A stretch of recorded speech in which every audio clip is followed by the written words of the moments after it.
அழைக்குது கடலை. நரை வந்த பிறகே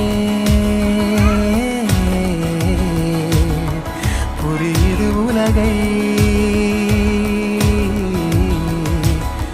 நேற்றின் இன்பங்கள் யாவும் கூடியே இன்றை இப்போதை அர்த்தமாக்குதே. இன்றின் இப்போதின்